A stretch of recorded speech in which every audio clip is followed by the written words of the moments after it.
নমস্কার বন্ধুরা, সম্পাস ভ্যারাইটি ব্লগে আপনাদের সবাইকে স্বাগত। আজ শুক্রবার, নিরামিষ। এবার রান্নাঘরে যাওয়া যাক। ভেবেছি আজ কলমি শাক দিয়ে নতুন একটি রেসিপি আপনাদের সামনে তুলে ধরবো। এবার আমি জানি না আপনারা দেখেছেন কিনা এই রেসিপি। আমি একবার প্রথম করেছি, আর একবার আজ করব। তাহলে চলুন।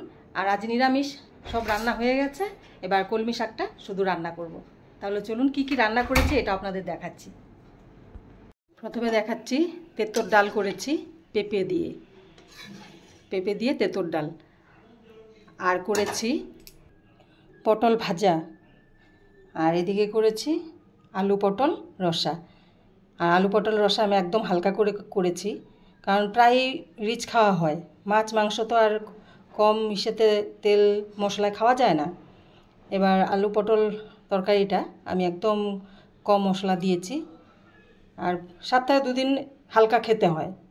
এবার আমি করব কলমি শাকের রেসিপি। তাহলে চলুন, আমি কেটে ধুয়ে সব রেডি করে নিই। আজ তো শুক্রবার, আজ নিরামিষ রান্না। আজ কলমি শাক দিয়ে একটি রেসিপি করব। দেখতে থাকুন কিভাবে করি।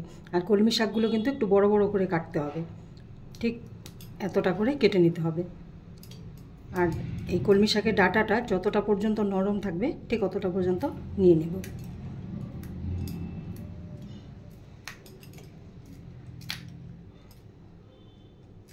আর নেব না এটা।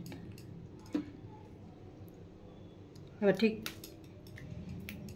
একইভাবে আমি কলমি শাকগুলো বেছে নেব।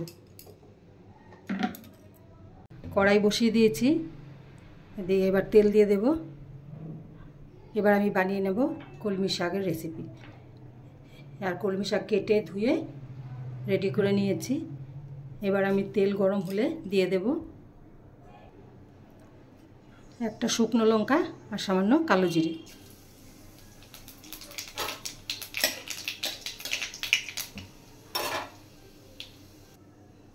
এবার আমি দিয়ে দিচ্ছি কেটে রাখা কলমি শাকগুলো। আর কলমি শাকগুলো বড় বড় করে কেটেছি। দিয়ে দিলাম হলুদ আর দেবো নুন।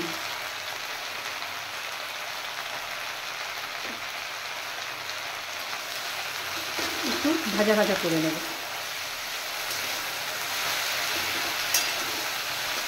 বেশি ভাজবো না।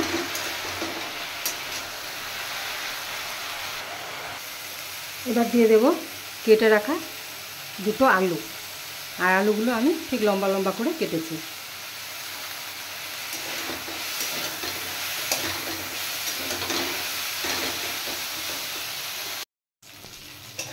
কলমি শাকগুলো ভাজা ভাজা করে নিয়েছি, আর আলুও সেদ্ধ হয়ে গেছে, এই দেখুন।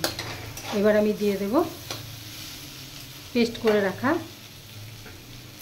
সর্ষে আর কাঁচা লঙ্কা।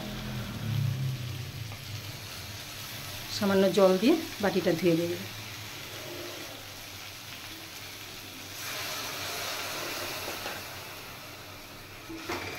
বন্ধুরা, কলমি শাক এইভাবে রান্না করে একবার খেয়ে দেখবেন, দারুণ লাগে খেতে। আর স্বাদ মতো একটু আমি চিনি দিয়ে দেবো। এবার কলমি শাকের রেসিপি রেডি। এবার আমি সামান্য কাঁচা সর্ষে তেল দিয়ে এবার নামিয়ে দেব।